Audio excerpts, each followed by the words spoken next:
Salman Rushdie, The Satanic Verses, a novel.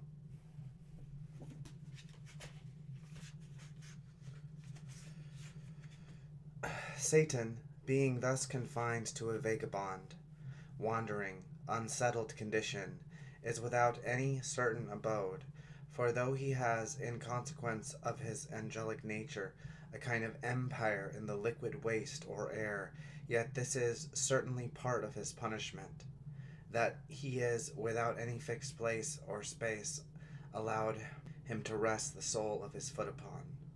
And by the way, if I mispronounce any of the words or names in this, please feel free to correct me. Chapter 1, The Angel Gabriel.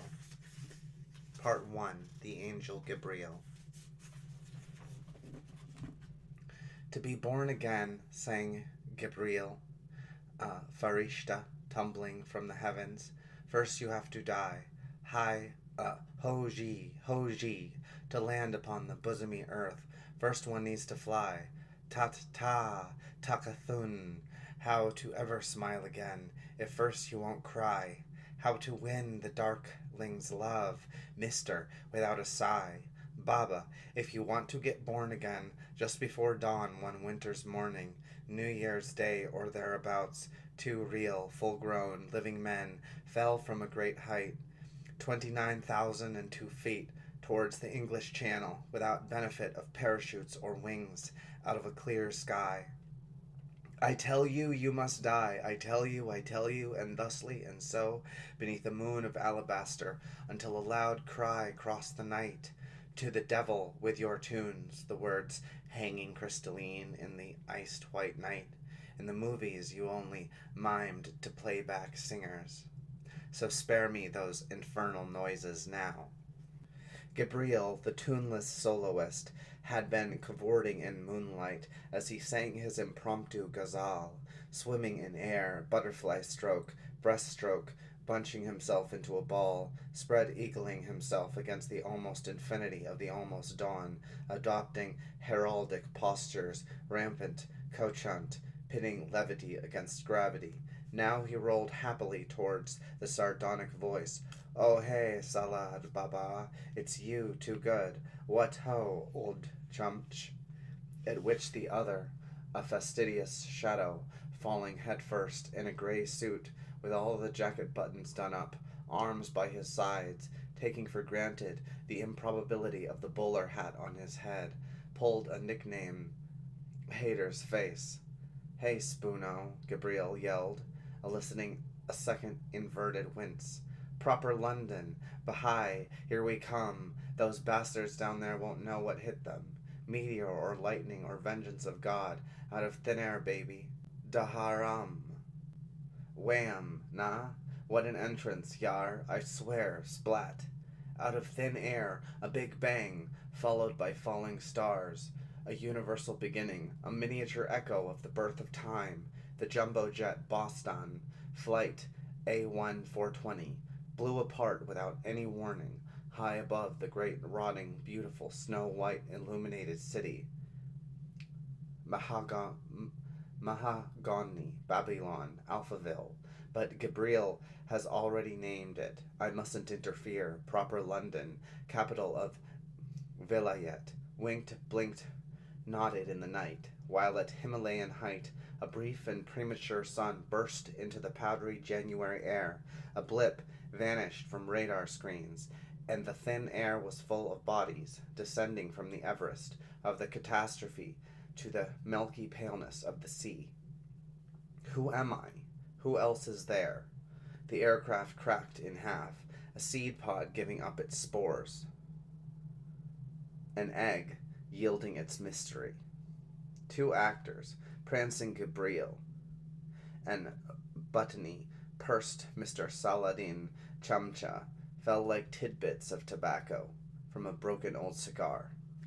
Above, behind, below them in the void, there hung reclining seats, stereophonic headsets, drinks, trolleys, motion discomfort receptacles, disembarkation cards, duty-free video games, braided caps, paper cups, blankets, oxygen masks. Also, for there had been more than a few migrants aboard, yes, quite a quantity of wives who had been grilled by reasonable, doing their job officials about the length of and distinguishing moles upon their husbands' genitalia, a sufficiency of children upon whose legitimacy the British government had cast its ever reasonable doubts, mingling with the remnants of the plain, equally fragmented, equally absurd. There floated the debris of the soul, broken memories, sloughed off selves, severed mother tongues, violated privacies,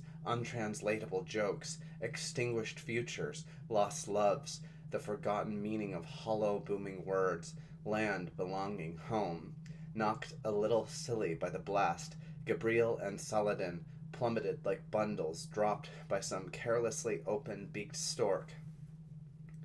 And because Chamcha was going down head first, in the recommended position for babies entering the birth canal, he commenced to feel a low irritation at the other's refusal to fall in plain fashion.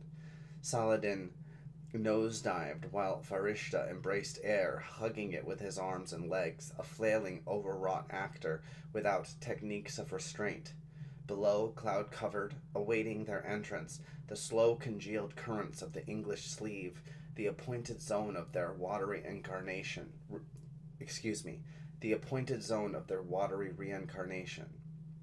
Oh, my shoes are Japanese, Gabriel sang, translating the old song into English in semi-conscious deference to the uprushing host nation. These trousers English, if you please. On my head, red Russian hat. My heart's Indian for all that. The clouds were bubbling up towards them, and perhaps it was on account of that great mystification of cumulus and cumulonimbus, the mighty rolling thunderheads standing like hammers in the dawn, or perhaps it was the singing, the one busy performing, the other booing the performance, or their blast delirium that spared them full foreknowledge of the imminent. But for whatever reason, the two men, Gabriel Saladin, Farish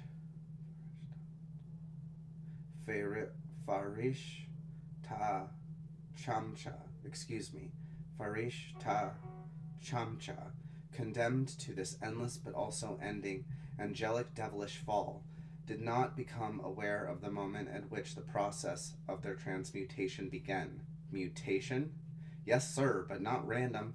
Up there in airspace, in that soft, imperceptible field which had been made possible by the century and which thereafter made the century possible, becoming one of its defining locations, the place of movement and of war, the planet shrinker and power vacuum, most insecure and transitory of zones, illusory, discontinuous, metamorphic, because when you throw everything up in the air, anything becomes possible. Way up there, at any rate, changes took place in delirious actors that would have gladdened the heart of old Mr. Lamarck. Under extreme environmental pressure, characteristics were acquired. What characteristics? Which? Slow down. You think creation happens in a rush? So then neither does revelation. Take a look at the pair of them. Notice anything unusual? Just two brown men falling hard. Nothing so new about that, you may think. Climbed too high, got above themselves, flew too close to the sun. Is that it? That's not it. Listen. Mr. Saladin Chamcha, appalled by the noises emanating from Gabriel Farishta's mouth, fought back with verses of his own. What Farishta heard wafting across the improbable night sky was an old song too, lyrics by Mr. James Thompson, 1700 to 1748, at heaven's command. Chamcha caroled through lips turned jingoistically red, white, blue by the cold, arose from out the azure main. Farishta, horrified, sang louder and louder of Japanese shoes, Russian hats, and violetly subcontinental hearts, but could not still Saladin's wild recital. And guardian angels sung the strain. Let's face it, it was impossible for them to have heard one another, much less conversed, and also competed thus in song, accelerating towards the planet, atmosphere roaring around them. How could they? But let's face this too, they did. Down, down they hurtled, and the winter cold frosting their eyelashes and threatening to freeze their hearts was on the point of waking them from their delirious daydream. They were about to become aware of the miracle of the singing, the rain of limbs and babies of which they were a part, and the terror of the destiny rushing at them from below. When they hit, were drenched and instantly iced by the degree zero boiling of the clouds. They were in what appeared to be a long vertical tunnel. Chamcha, prim, rigid, and still upside down, saw Gabriel Farishta in his purple bush shirt come swimming towards him across that cloud-walled funnel, and would have shouted, "Keep away, get away from me," except that something prevented him, the beginning of a little fluttery, screamy thing in his intestines. So instead of uttering words of rejection, he opened his arms, and Farishta swam into them until they were embracing head to tail, and the force of their collision sent them tumbling end over end, performing their geminate cartwheels all the way down and along the hole that went to Wonderland. While pushing their way out of the white came a succession of cloud forms, ceaselessly metamorphosing. Gods into bulls, women into spiders, men into wolves, hybrid cloud creatures pressing in upon them, gigantic flowers with human breasts dangling from fleshy stalks, winged cats, centaurs, and Chamcha, in his semi-consciousness, was seized by the notion that he too had acquired the quality of cloudiness, becoming metamorphic, hybrid, as if he were growing into the person whose head nestled now between his legs and whose legs were wrapped around his long patrician neck.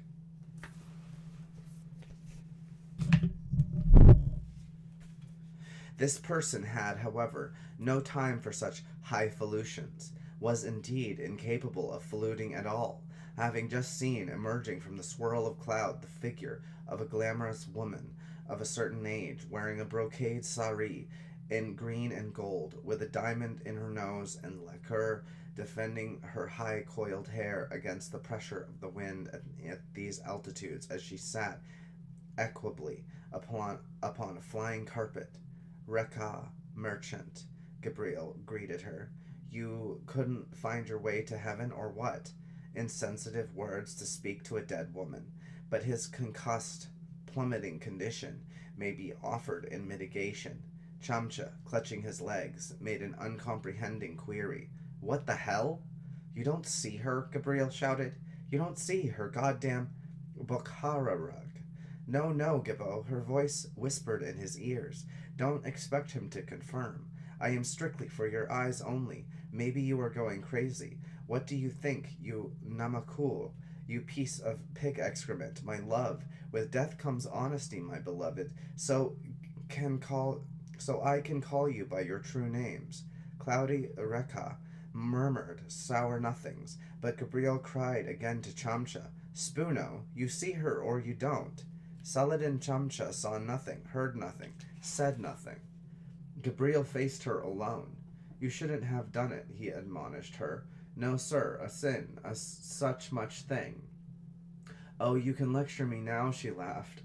"You are the one with the high moral tone. That's a good one. It was you who left me," her voice reminded his ear, seeming to nibble at the lobe. "It was you, O moon of my delight, who hid behind a cloud, and I in darkness, blinded, lost for love." He became afraid.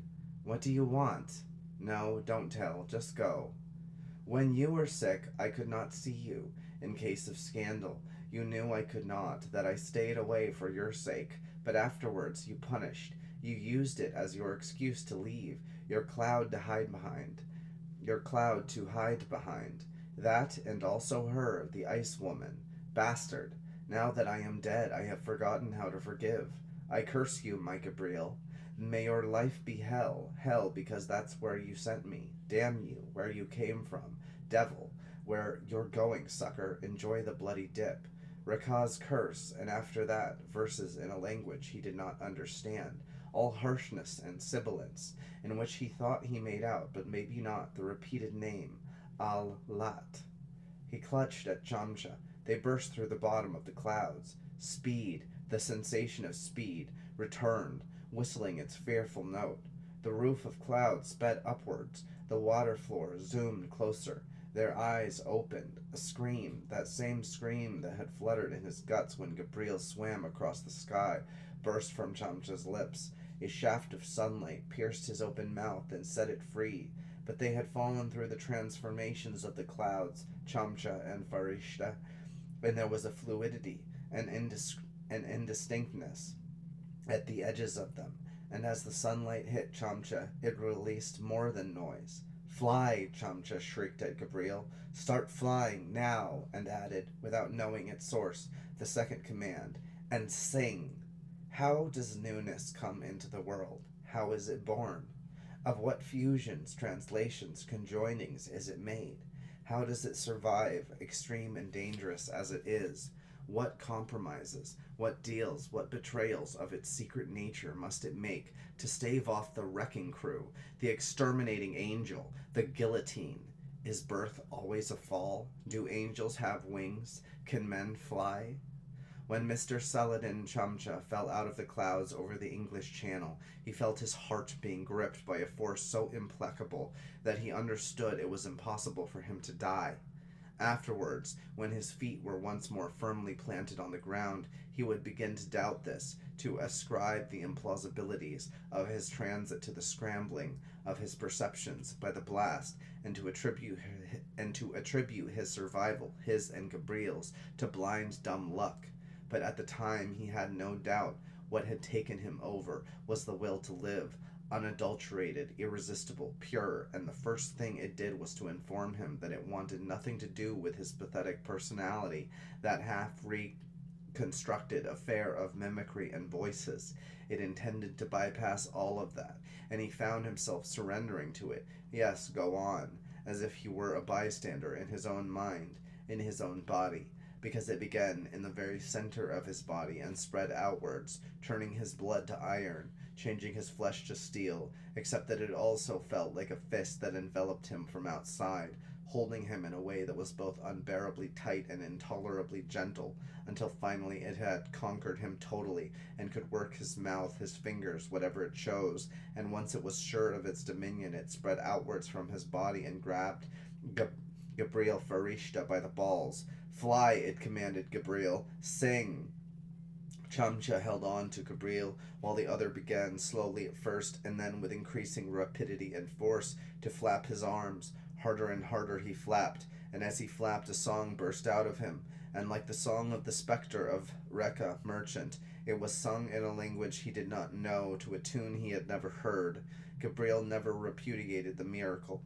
Unlike Chamcha, who tried to reason it out of existence, he never stopped saying that the ghazal had been celestial, that without the song the flapping would have been for nothing, and without the flapping it was a sure thing that they would have hit the waves like rocks or what, and simply burst into pieces on making contact with the taut drum of the sea, whereas instead they began to slow down. The more emphatically Gabriel flapped and sang and flapped, the more pronounced the deceleration, until finally the two of them were floating down to the channel like scraps of paper in a breeze. They were the only survivors of the wreck, the only ones who fell from Bostan and lived. They were found washed up on a beach. The more voluble of the two, the one in the purple shirt, swore in his wild ramblings that they had walked upon the water, that the waves had borne them gently into shore. But the other, to whose head a soggy bowler hat clung as if by magic, denied this. "God, we were lucky," he said. "How lucky can you get?" "I know the truth, obviously. I watched the whole thing. As to omnipresence and potence, I'm making no claims at present, but I can manage this much, I hope. Chamcha willed it, and Farishta did what was willed. Which was the miracle worker? Of what type? Angelic? Satanic? Was Farishta's song? Who am I? Let's put it this way. Who has the best tunes?" These were the first words Gabriel Farishta said when he awoke of the snow-bound English beach with on the snowbound English beach with the improbability of a starfish by his ear. Born again, Spoono, you and me. Happy birthday, mister. Happy birthday to you. Whereupon Saladin Chamcha coughed, spluttered, opened his eyes, and as befitted a newborn babe, burst into foolish tears. This is The Satanic Verses by Salman Rushdie. Feel free to comment in chat if I am getting the pronunciation of any of the names wrong.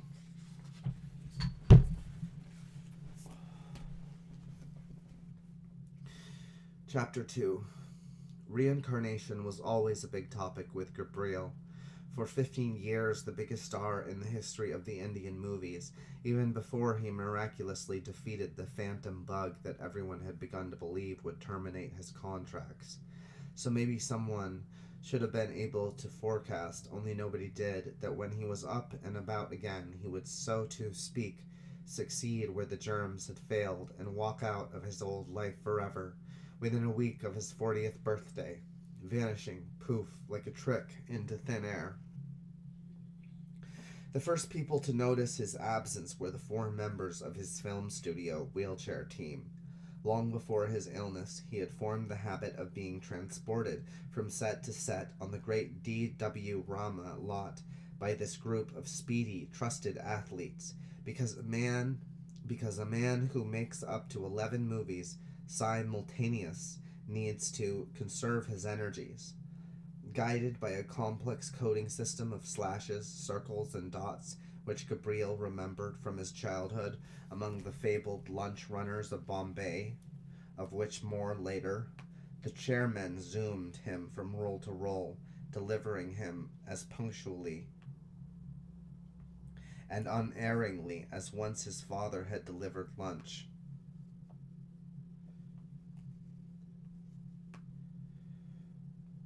And after each take, Gabriel would skip back into the chair and be navigated at high speed towards the next set to be recostumed, made up, and handed his lines.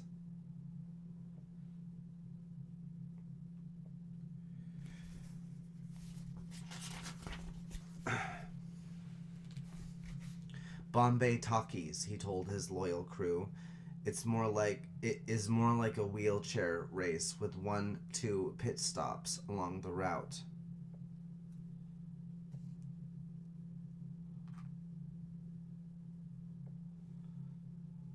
After the illness, the ghostly germ, the mystery malaise, the bug, he had returned to work, easing himself in.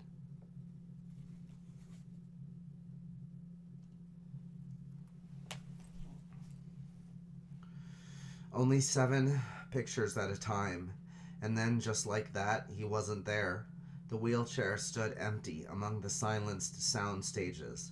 His absence revealed the tawdry shamming of the sets.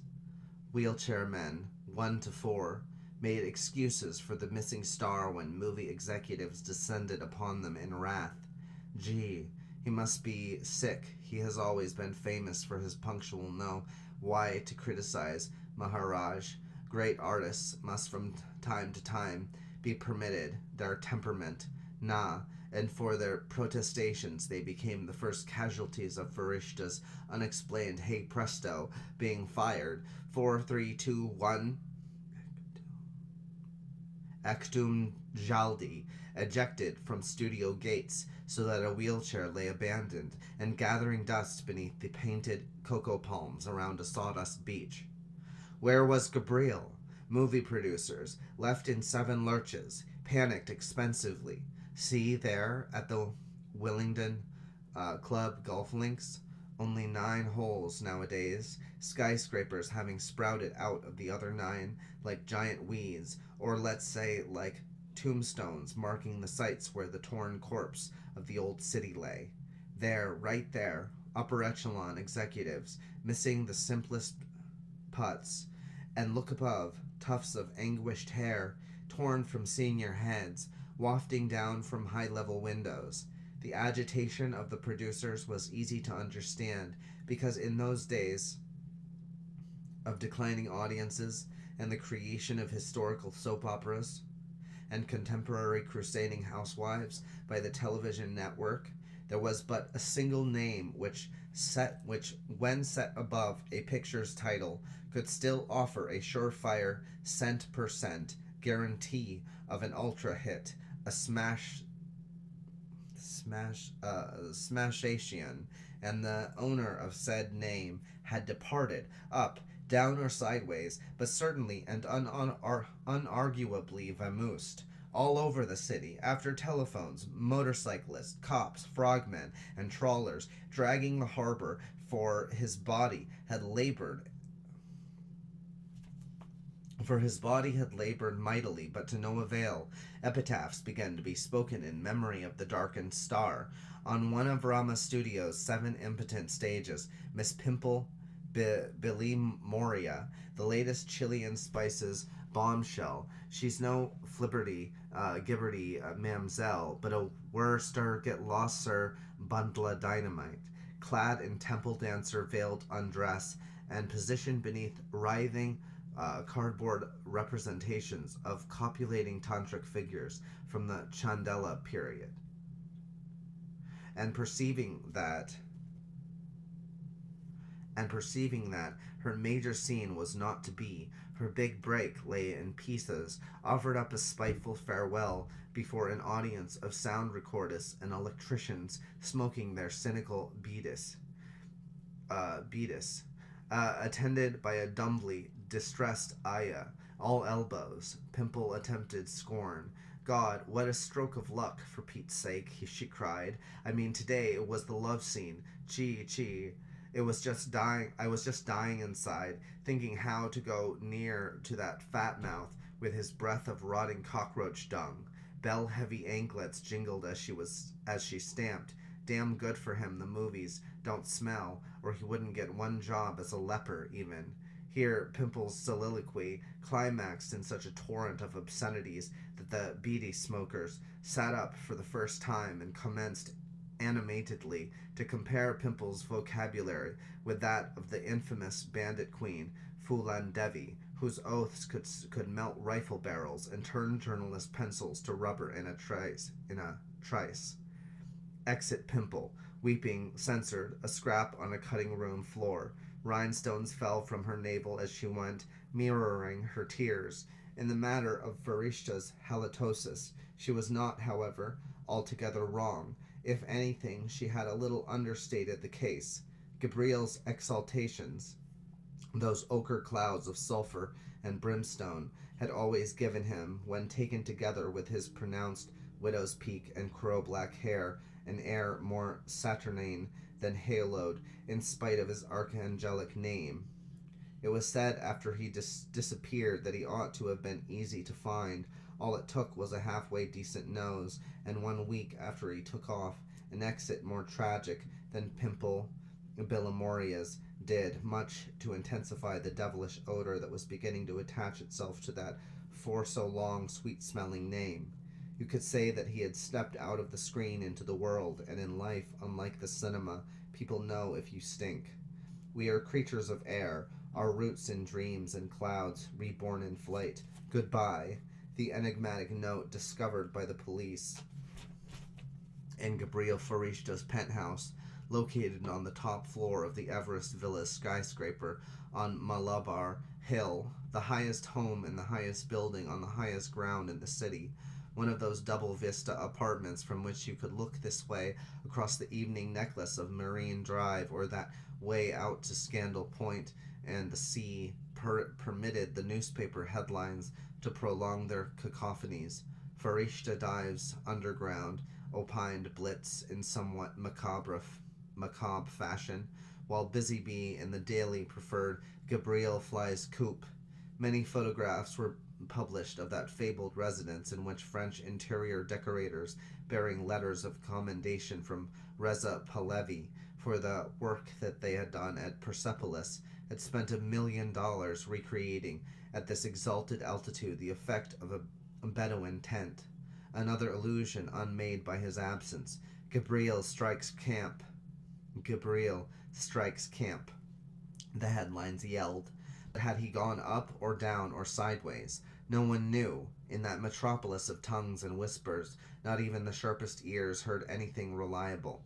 But Miss Rekha Merchant, reading all the papers, listening to all the radio broadcasts, staying glued to the Doordarshan TV programs, gleaned something from Farishta's message, heard a note that eluded everyone else, and took her 2 daughters and 1 son for a walk on the roof of her high-rise home.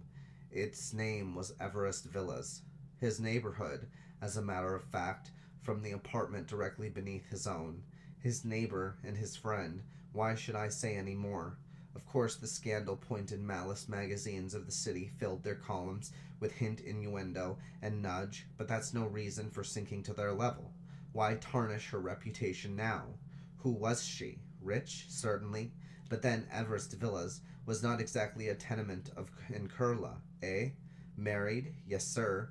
13 years, with a husband big in ball bearings, independent, her carpet and antique showrooms thriving at their prime Kolaba sites.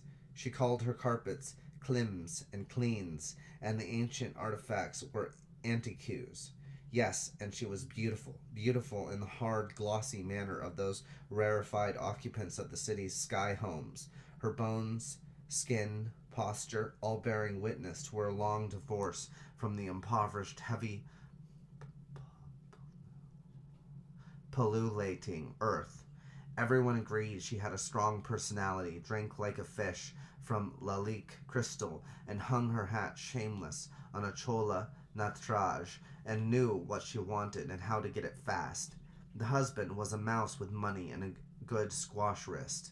Rekha Merchant read Gabriel Farishta's farewell note in the newspapers, wrote a letter of her own, gathered her children, summoned the elevator, and rose heavenward, 1 story, to meet her chosen fate.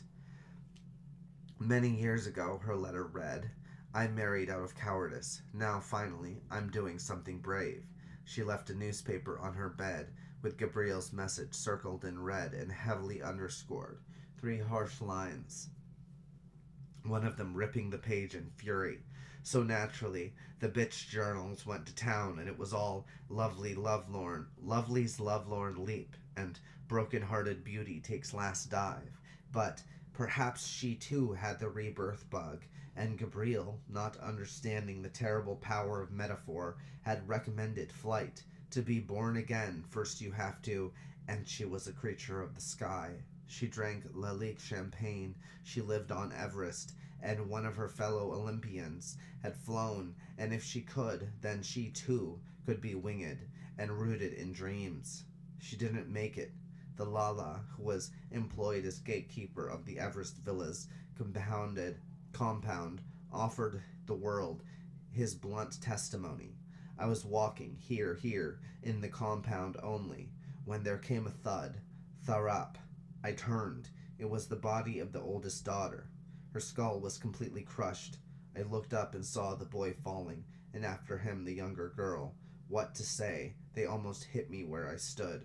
I put my hand on my mouth, and I came to them. The young girl was whining softly.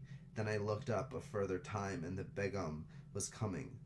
Her sari was floating out like a big balloon, and all her hair was loose. I took my eyes away from her because she was falling, and it was not respectful to look up inside her clothes. Rekha and her children fell from Everest. No survivors. The whispers blamed Gabriel. Let's leave it at that for the moment. Oh, don't forget, he saw her after she died. He saw her several times. It was a long time before people understood how sick the great man was. Gabriel, the star. Gabriel, who vanquished the nameless ailment. Gabriel, who feared sleep. After he departed, the ubiquitous images of his face began to rot on the gigantic, luridly colored hoardings from which he had watched over the populace. His lazy eyelids started flaking and crumbling, drooping further and further until his irises looked like 2 moons sliced by clouds, or by the soft knives of his long lashes. Finally, the eyelids fell off, giving a wild, bulging look to his painted eyes. Outside the picture palaces of Bombay, mammoth cardboard effigies of Gabriel were seen to decay and list, dangling limply on their sustaining scaffolds. They lost arms, withered, snapped at the neck. His portraits on the covers of movie magazines acquired the pallor of death, a nullity about the eye, a hollowness. At last, his images simply faded off the printed page, so that the shiny covers of Celebrity and Society and Illustrated Weekly went blank at the bookstalls, and their publishers fired the printers and blamed the quality of the ink. Even on the silver screen itself, high above his worshippers in the dark, that supposedly immortal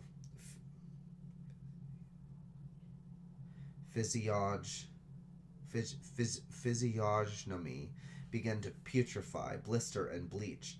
Projectors jammed unaccountably every time he passed through the gate. His films ground to a halt, and the lamp heat of the malfunctioning projectors burned his celluloid memory away, a star-gone supernova, with the consuming fire spreading outwards, as was fitting, from his lips. It was the death of God, or something very like it, for had not that outsized face, suspended over its devotees in the artificial cinematic night, shone like that of some supernal entity that had its being at least halfway between the mortal and the divine? More than halfway, many would have argued. More than halfway, many would have argued, for Gabriel had spent the greater part of his unique career incarnating, with absolute conviction, the countless deities of the subcontinent in the popular genre movies known as theologicals.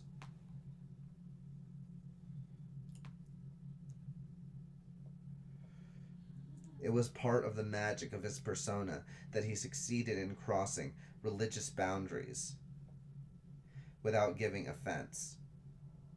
Blue-skinned as Krishna, he danced, flute in hand,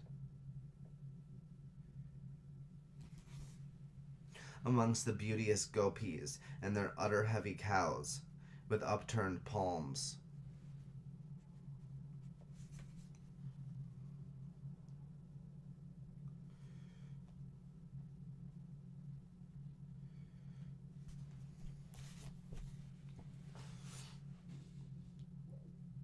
Their utter heavy cows with upturned palms, serene he meditated as Gautama upon humanity's suffering beneath the studio rickety Bodhi tree.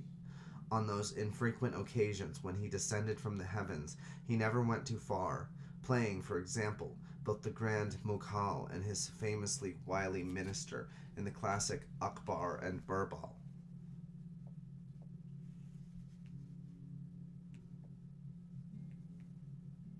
For over a decade and a half, he had represented the hundreds of millions of believers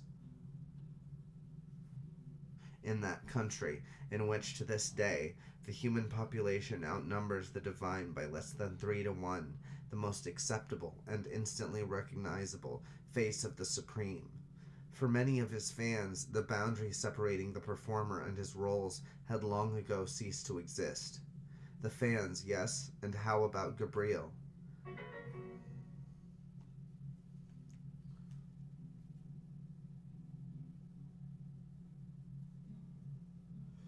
That face, in real life, reduced to life-size, sat amongst ordinary mortals. It stood revealed as oddly unstarry. Those low-slung eyelids could give him an exhausted look. There was, too, something coarse about the nose. The mouth was too well-fleshed to be strong. The ears were long-lobed like young, knurled jackfruit.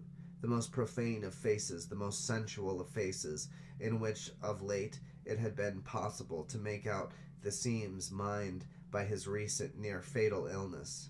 And yet, in spite of profanity and debilitation, this was a face inextricably mixed up with holiness, perfection, grace, God stuff. No accounting for tastes, that's all.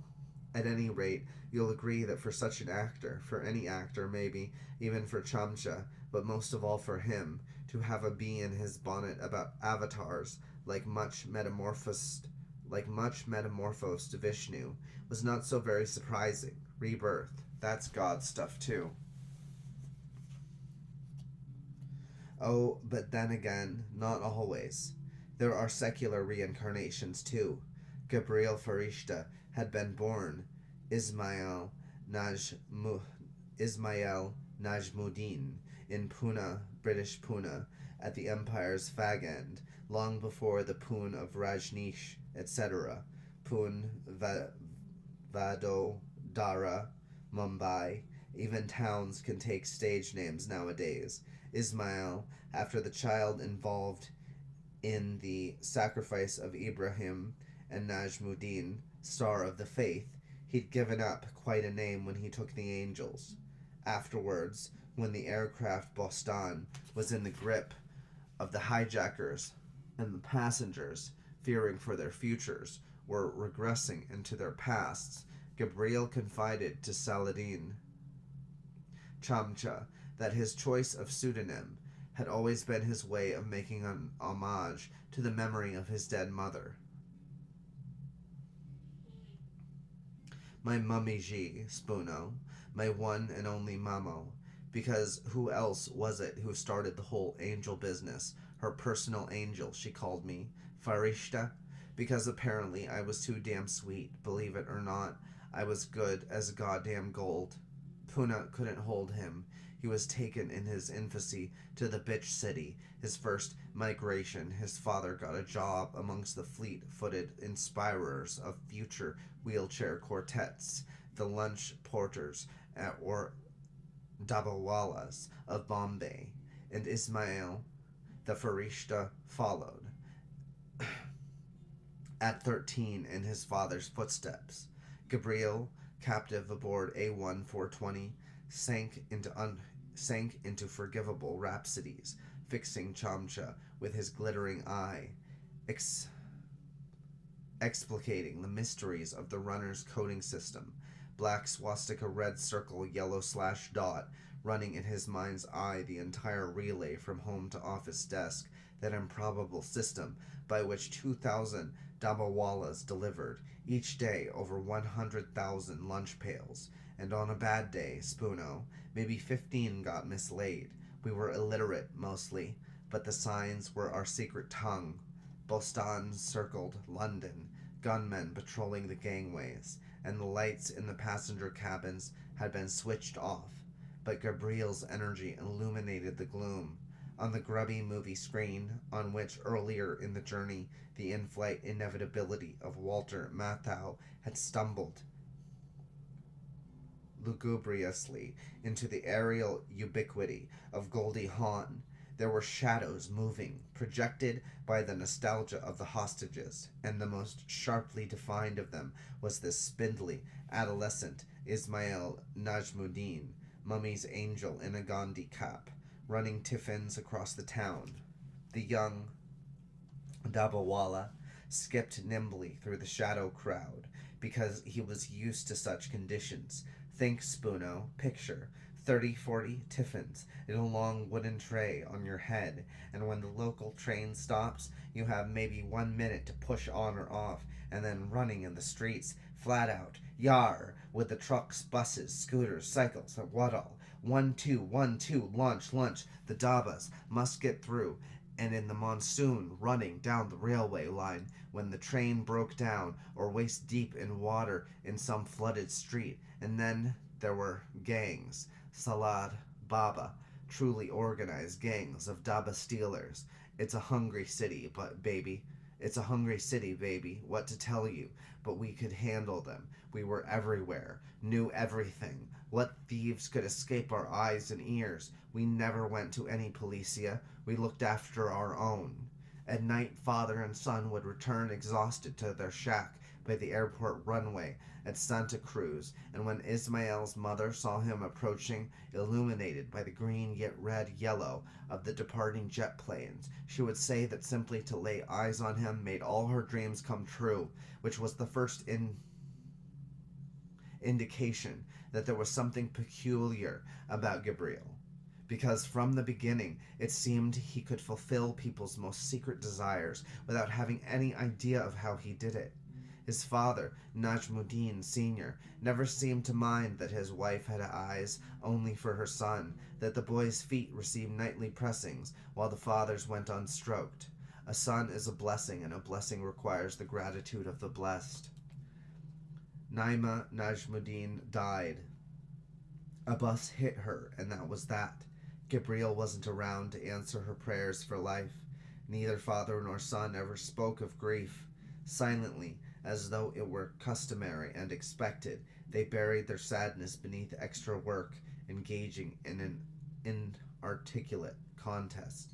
Who could carry the most dabbas on his head? Who could acquire the most new contracts per month? Who could run faster, as though the greater labor would indicate the greater love? When he saw his father at night, the knotted veins bulging in his neck and at his temples, Ismail Najmuddin would understand how much the older man had resented him, and how important it was for the father to defeat the son and regain thereby his usurped primacy in the affections of his dead wife.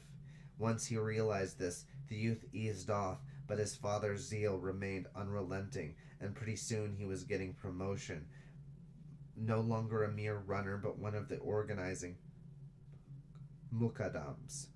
When Gabriel was 19, Najmuddin Sr. became a member of the Lunch Runners Guild, the Bombay Tiffin Carriers Association, and when Gabriel was 20, his father was dead, stopped in his tracks by a stroke that almost blew him apart. He just ran himself into the ground, said the guild's general secretary,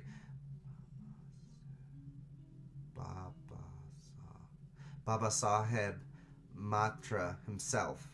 That poor bastard. He just ran out of steam. But the orphan knew better. He knew that his father had finally run hard enough and long enough to wear down the frontiers between the worlds. He had run clear out of his skin and into the arms of his wife, to whom he had proved, once and for all, the superiority of his love. Some migrants are happy to depart.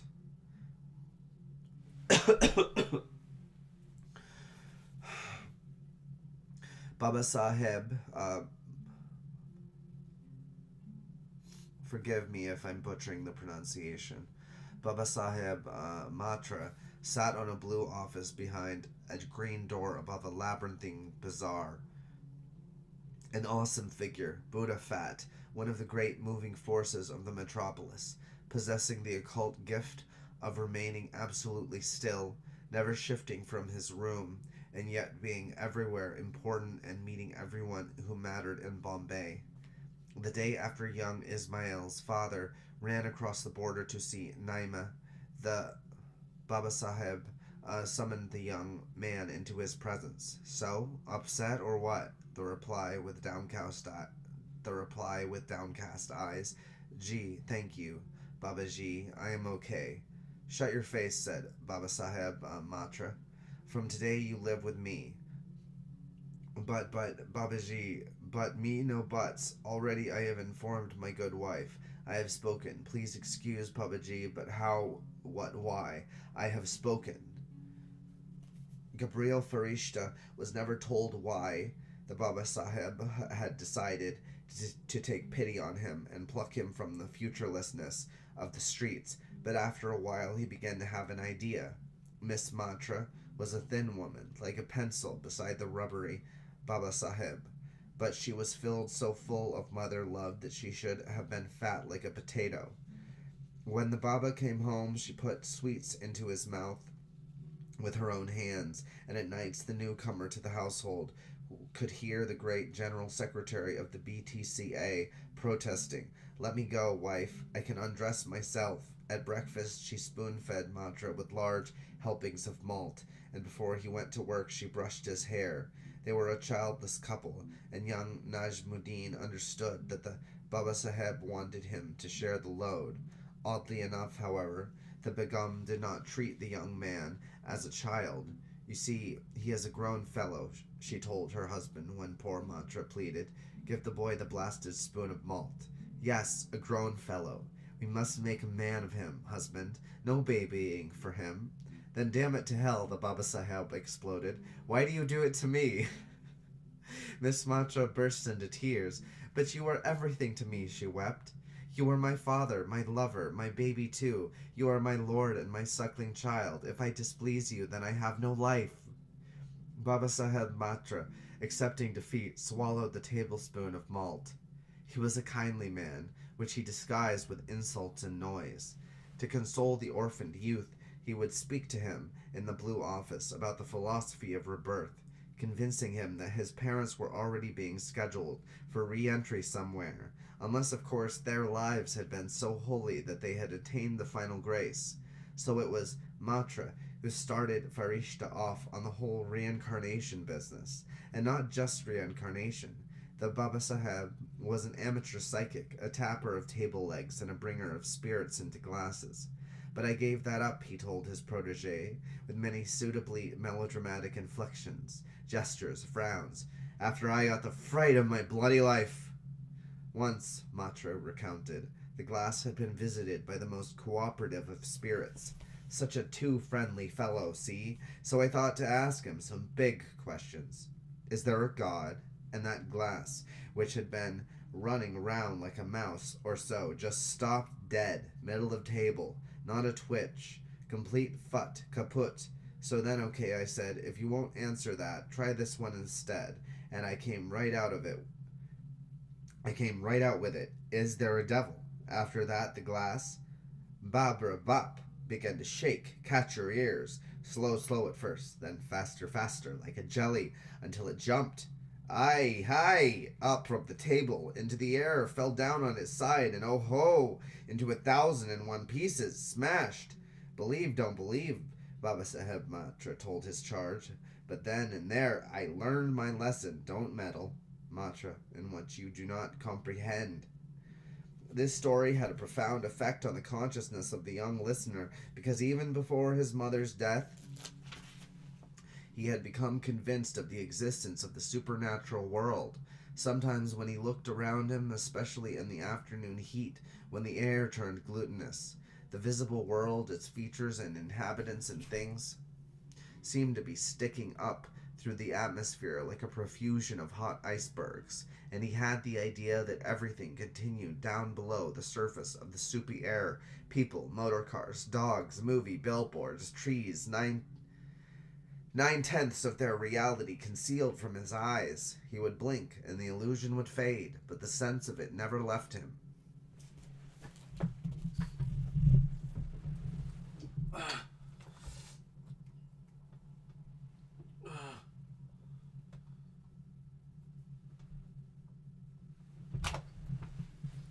But the sense of it never left him.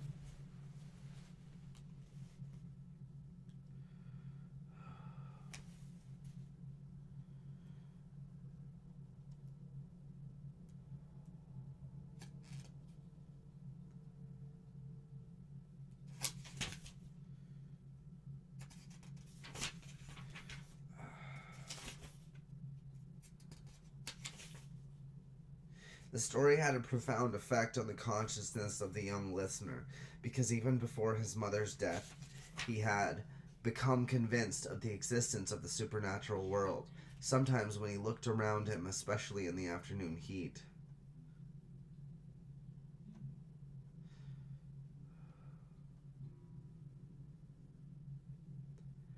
He grew up believing in God, in angels, demons, afrits, jinns, as a matter of factly, as if they were bullock carts and lampposts,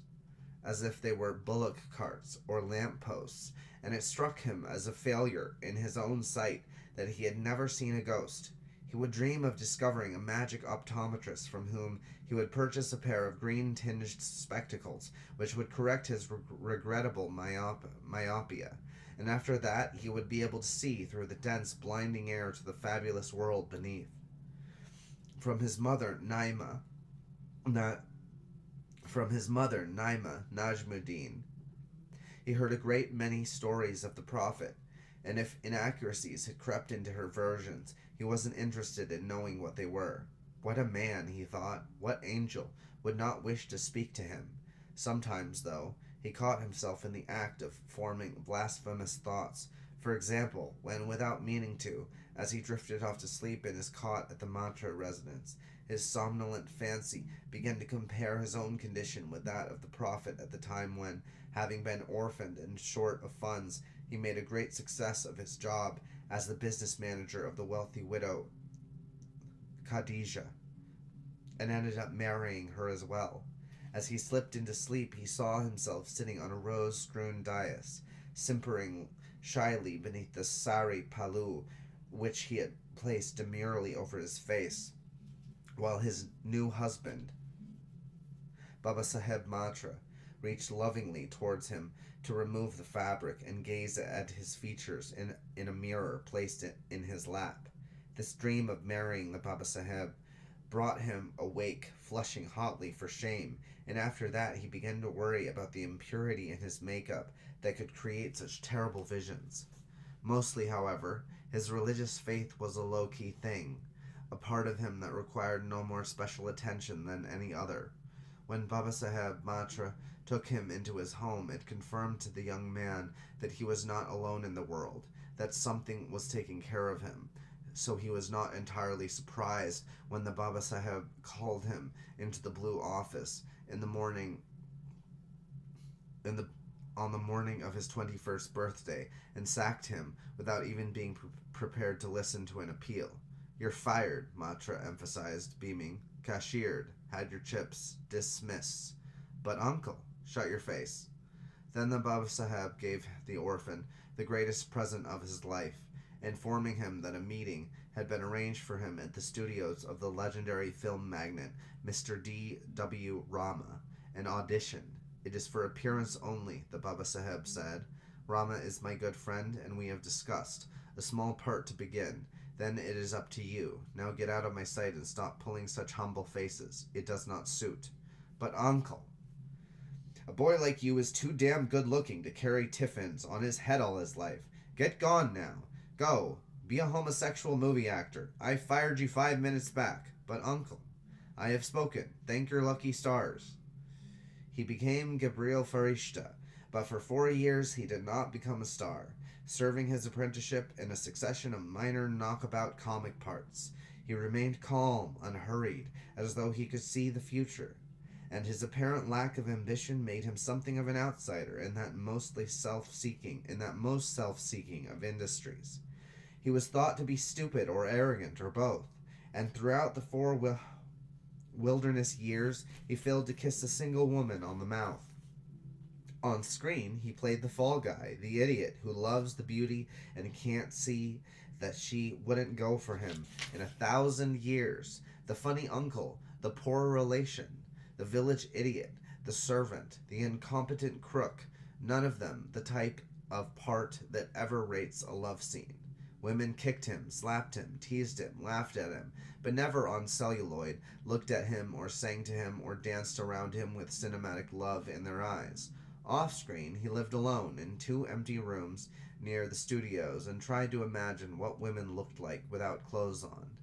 To get his mind off the subject of love and desire, he studied, becoming an omnivorous autodidact, devouring the metamorphic myths of Greece and Rome, the avatars of Jupiter, the boy who became a flower, the Spider-Woman, Circe, everything, and the theosophy of Annie Besant, and unified field theory, and the incident of the satanic verses in the early career of the prophet, and the politics of Muhammad's harem after his return to Mecca in triumph, and the surrealism of the newspapers in which butterflies could fly into young girls' mouths, asking to be consumed, and children were born with no faces, and young boys dreamed in impossible detail of earlier incarnations. For instance, in a golden fortress filled with precious stones, he filled himself up with God knows what, but he could not deny, in the small hours of his insomniac nights, that he was full of something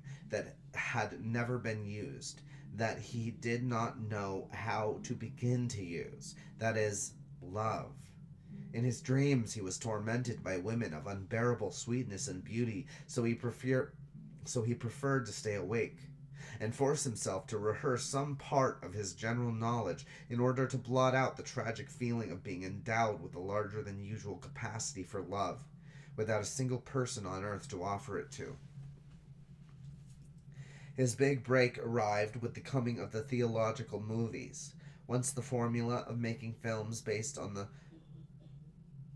Puranas and adding the usual mixture of songs, dances, funny uncles had paid off, every god in the pantheon got his or her chance to be a star.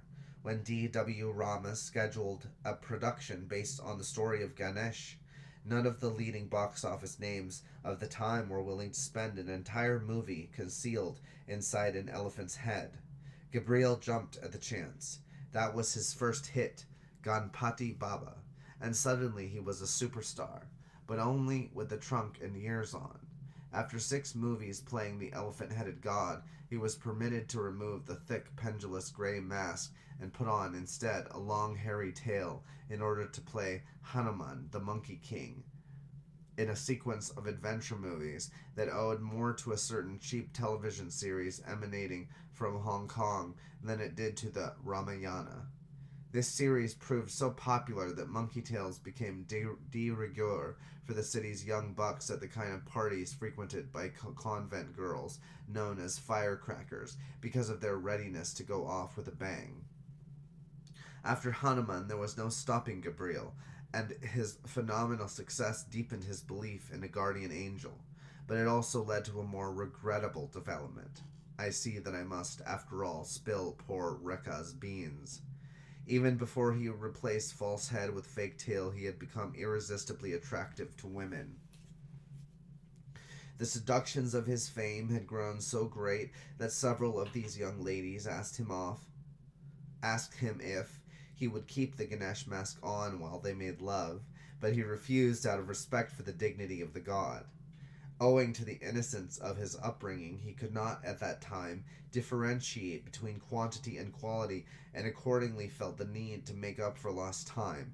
He had so many sexual partners that it was not uncommon for him to forget their names even before they had left his room. Not only did he become a philanderer of the worst type, but he also learned the arts of dissimulation, because a man who plays gods must be above reproach. So skillfully did he conceal his life of scandal and debauch that his old patron, Babasaheb Matra, lying on his deathbed a decade after he sent a young Dabawala out into the world of illusion, black money and lust, begged him to get married to prove he was a man. "God's sake, mister," the Babasaheb pleaded, "when I told you back then to go and be a homo, I never thought you would take me seriously. There is a limit of respecting one's elders, after all." Gabriel threw up his hands and swore that he was no such disgraceful thing, and that when the right girl came along, he would of course undergo nuptials with a will. What you waiting? Some goddess from heaven? Greta Garbo? Grace Kali? Who?"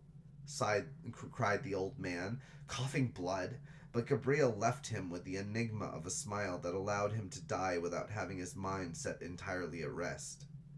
The avalanche of sex in which Gabriel Farishta was trapped managed to bury his greatest talent so deep that it might easily have been lost forever. His talent, that is, for loving genuinely, deeply, and without holding back, the rare and delicate gift which he had never been able to employ. By the time of his illness, he had all but forgotten the anguish he used to experience owing to his longing for love, which had twisted and turned in him like a sorcerer's knife. Now, at the end of each gymnastic night, he slept easily and long, as if he had never been plagued by dream women, as if he had never hoped to lose his heart. "Your trouble," Rekha Merchant told him when she materialized out of the clouds, "is everybody always forgave you, God knows why. You always got let off. You got away with murder. Nobody ever held you responsible for what you did." He couldn't argue. "God's gift," she screamed at him. "God knows where you thought you were from. Jumped up tight from the gutter. God knows what diseases you brought." But that was what women did, he thought, in those days. They were the vessels into which he could pour himself, and when he moved on, they would understand that it was his nature, and forgive. And it was true that nobody blamed him for leaving, for his 1,001 pieces of thoughtlessness. How many abortions Rekha demanded in the cloud hole? How many abortions, Rekka demanded in the cloud hole. How many broken hearts? In all those years he was the beneficiary of the infinite generosity of women, but he was its victim too, because their forgiveness made possible the deepest and sweetest corruption of all, namely the idea that he was doing nothing wrong. Rekka, she entered his life when he thought the penthouse at Everest Villas, and when he bought the penthouse at Everest Villas, and she offered, as a neighbor and businesswoman, to show him her carpets and antiques. Her husband was at a worldwide congress of ball-bearing manufacturers in Gothenburg, Sweden, and in his absence she invited Gabriel into her apartment of stone lattices from Jaisalmer,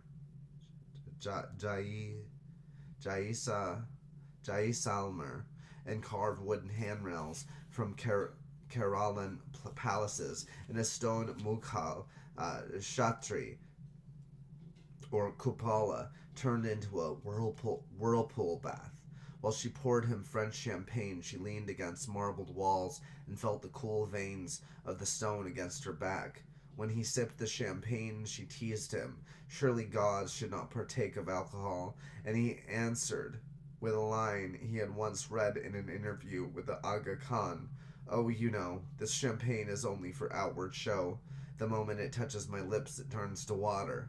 After that, it didn't take long for her to touch his lips and deliquesce into his arms. By the time her children returned from school with the ayah, she was immaculately dressed and coiffed, and sat with him in the drawing room, revealed the secrets of the carpet business, confessing that silk, stood for artificial, not artistic, telling him not to be fooled by her brochure in which a rug was seductively described as being made of wool plucked from the throats of baby lambs, which means you see only low-grade wool, advertising what to do, this is how it is. He did not love her, he was not faithful to her, forgot her birthdays, failed to return her phone calls, turned up when it was most inconvenient owing to the presence in her home of dinner guests from the world of the ball-bearing, and like everyone else, she forgave him, but her forgiveness was not the silent, mousy let-off he got from the others. Rekka complained like crazy. She gave him hell, she bawled him out and cursed him for a useless lafanga, and haramzada, and Salah, and even in extremis, for being guilty of the impossible feat of fucking the sister he did not have. She spared him nothing, accusing him of being a creature of surfaces, like a movie screen, and then she went ahead and forgave him anyway and allowed him to unhook her blouse. Gabriel could not resist the operatic forgiveness of Rekka Merchant, which was all the more moving on account of the flaw in her own position, her infidelity to the ball-bearing king, which Gabriel forbore to mention, taking his verbal beatings like a man. So that whereas the pardons he got from the rest of his women left him cold and he forgot them the moment they were uttered, he kept coming back to Rekka, so that she could abuse him and then console him as only she knew how. Then he almost died. He was filming at Kanya Kumari, standing on the very tip of Asia, taking part in a fight scene set at the point on Cape Comorin, where it seems that three oceans are truly smashing into one another. Three sets of waves rolled in from the west, east, south, and collided in a mighty clapping of watery hands just as Gabriel took a punch on the jaw. Perfect timing, and he passed out on the spot, falling backwards into tri-oceanic spume. He did not get up. To begin with, everybody blamed the giant English stuntman Eustace Brown, who had delivered the punch. He protested vehemently. Was he not the same fellow who had performed opposite Chief Minister N.T. Rama Rao in his many theological movie roles? Had he not perfected the art of making the old man look good in combat without hurting him? Had he ever complained that NTR never pulled his punches, so that he, Eustace, invariably ended up black and blue, having been beaten stupid by a little old guy whom he could have eaten for breakfast, on toast, and had he ever, even once, lost his temper? Well then, how could anyone think he would hurt the immortal Gabriel? They fired him anyway, and the police put him on the lockup just in case.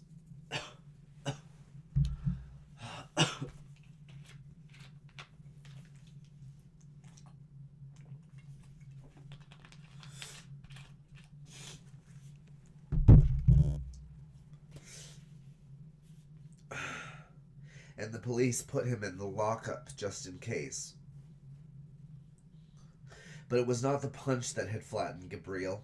After the Star had been flown into Bombay's Breach Candy Hospital in an Air Force jet made available for the purpose, after exhaustive tests had come up with almost nothing, and while he lay unconscious, dying with a blood count that had fallen from his normal 15 to a murderous 4.2, a hospital spokesman faced the national press on Breach Candy's wide white steps. "It is a freak mystery," he gave out. "Call it, if you so please, an act of God."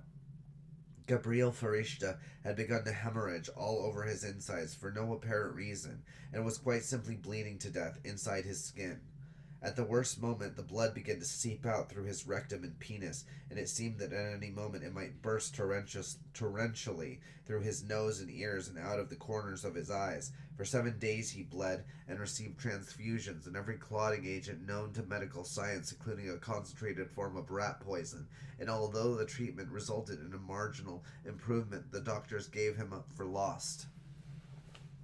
The whole of India was at Gabriel's bedside. His condition was the lead item on every radio bulletin. It was the subject of hourly news flashes on the national television network, and the crowd that gathered in Warden Road was so large that the police had to disperse it with lathi charges and tear gas, which they used even though every one of the 500,000 mourners was already tearful and wailing. The Prime Minister cancelled her appointments and flew to visit him. Her son, the airline pilot, sat in Farishta's bedroom, holding the actor's hand. A mood of apprehension settled over the nation, because if God had unleashed such an act of retribution against his most celebrated incarnation, what did he have in store for the rest of the country? If Gabriel died, could India be far behind? In the mosques and temples of the nation, packed congregations prayed, not only for the life of the dying actor, but for the future, for themselves. What did not visit Gabriel in hospital? Who did not visit Gabriel in the hospital? Who never wrote, made no telephone call, dispatched no flowers, sent in no tiffins of delicious home cooking? While many lovers shamelessly sent him get-well cards and lamb pasandas, who, loving him most of all, kept herself to herself, unsuspected by her ball-bearings of a husband. Rekha Merchant placed iron around her heart and went through the motions of her daily life, playing with her children, chit-chatting with her husband, acting as his hostess when required, and never not once revealed the bleak devastation of her soul. He recovered. The recovery was as mysterious as the illness and as rapid. It too was called by hospitals, journalists, friends, an act of the Supreme. A national holiday was declared. Fireworks were set off up and down the land, but when Gabriel regained his strength, it became clear that he had changed into a startling degree because he had lost his faith. On the day he was discharged from hospital, he went under police escort through the immense crowd that had gathered to celebrate its own deliverance as well as his, climbed into his Mercedes and told the driver to give all the pursuing vehicles the slip, which took 7 hours and 51 minutes, and by the end of the maneuver he had worked out what had to be done.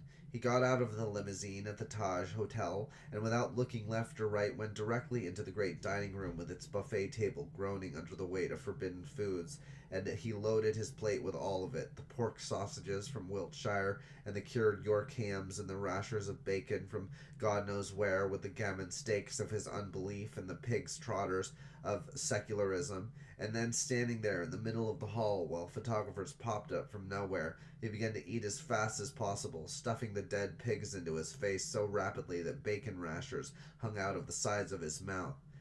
During his illness, he had spent every minute of consciousness calling upon God, every second of every minute. Ya Allah, whose servant lies bleeding, do not abandon me now after watching over me for so long. Ya Allah, show me some sign, some small mark of your favor, that I may find in myself the strength to cure my ills. O God, most beneficent, O God, most beneficent, most merciful. O God, most beneficent, most merciful, be with me in this my time of need, my most grievous need. Then it occurred to him that he was being punished, and for a time that made it possible to suffer the pain. But after a time he got angry. Enough, God, his unspoken words demanded. Why must I die when I have not killed? Are you vengeance, or are you love? The anger with God carried him through another day, but then it faded, and in its place there came a terrible emptiness, an isolation, as he realized he was talking to thin air, that there was nobody there at all. And then he felt more foolish than ever in his life, and he began to plead into the emptiness, Ya Allah, just be there. Damn it, just be. But he felt nothing, nothing. And then one day he found that he no longer needed there to be anything to feel. On that day of metamorphosis, the illness changed and his recovery began. And to prove to himself the non-existence of God, he now stood in the dining hall of the city's most famous hotel, with pigs falling out of his face. He looked up from his plate to find a woman watching him. Her hair was so fair that it was almost white, and her skin possessed the color and translucency of mountain ice. She laughed at him and turned away. Don't you get it? He shouted after her, spewing sausage fragments from the corners of his mouth. No thunderbolt. That's the point. She came back to stand in front of him. You're alive, she told him. You got your life back. That's the point. He told Rekha. The moment she turned around and started walking back, I fell in love with her. Alleluia, Kone, a climber of mountains, vanquisher of Everest, blonde Yehudan, Ice Queen. Her challenge, change your life, or did you get it back for nothing? I couldn't resist. You and your reincarnation junk, Rekha cajoled him. Such a nonsense head. You came out of the hospital, back through death's door, and it goes to your head, crazy boy. At once you must have some escapade thing. And there she is. Hey presto, the blonde mame.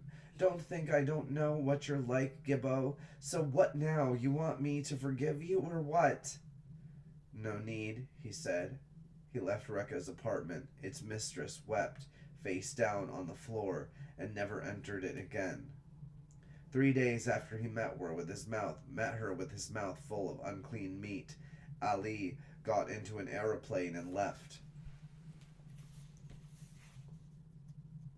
3 days out of time behind a do not disturb sign, but in the end they agreed that the world was real. What was possible, and what was impossible was brief encounter, ships that pass, love in a transit lounge. After she left, Gabriel rested, tried to shut his ears to her challenge, resolved to get his life back to normal. Just because he'd lost his belief, it didn't mean he couldn't do his job. And in spite of the scandal of the ham-eating photographs, the first scandal ever to attach itself to his name, he signed movie contracts and went back to work. And then one morning, a wheelchair stood empty, and he had gone. A bearded passenger, one Ismail Najmuddin, boarded flight A1420 to London. The 747 was named after one of the gardens of paradise, not Gulistan, but Bostan. To be born again, Gabriel Farishta said to Saladin Chamcha much later. First you have to die. Me, I only half expired, but I did it on 2 occasions, hospital and plane. So it adds up, it counts. And now, Spoono, my friend here, I stand before you in proper London. Vilayet, regenerated, a new man with a new life. Spoono, is this not a bloody fine thing? Why did he leave? Because of her? The challenge of her, the newness, the fierceness of the two of them together, the inexorability of an impossible thing that was insisting on its right to become. And, or maybe, because after he ate the pigs and retribution began, a nocturnal retribution, a punishment of dreams.